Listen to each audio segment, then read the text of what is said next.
Kami wakil daripada Persatuan Usahawan Logistik Semenanjung Malaysia hari ini berkunjung kepada Ibu Pejabat KPDN Putrajaya untuk memberi maklumat balas berkenaan dengan isu penarikan subsidi ataupun pengurangan subsidi yang berkuasa pada 1 Jun 2026, di mana pengurangan itu adalah daripada 30% ke 70%. Ini sangat membebankan pengusaha lori logistik, di mana dengan kadar baru kota yang diberikan, pengusaha lori hanyalah boleh menjalankan perniagaan mereka bagi tempoh 1 ke 2 minggu saja. Lepas tu kota tu dah habis. So memang kita tak cukup kota tu. Pasal tu kita datang jumpa pihak kementerian hari ini, kita memberikan penjelasan di mana berdasarkan penggunaan kita, berapa liter yang kita perlukan.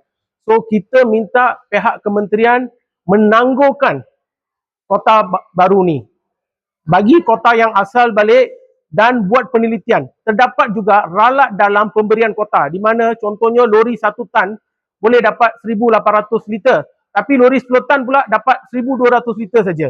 So macam ini punya ralat semua kita minta perbetulkan sebelum diimplementasi. Dan pihak persatuan juga memberikan nasihat kepada pihak kementerian agar selepas ini jika nak buat apa-apa, tolonglah berbincang dulu dengan pihak persatuan. Kita boleh bagi semua maklumat yang kita ada, macam mana contoh penggunaan dan sebagainya. Jangan buat tergesa-gesa, dan ia melibatkan industri logistik.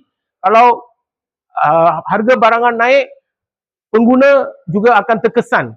So kita minta kerjasama dengan pihak kementerian supaya diperhalusi perkara ni.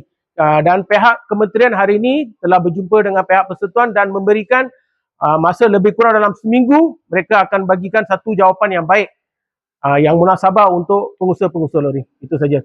Sekian, terima kasih. Okay.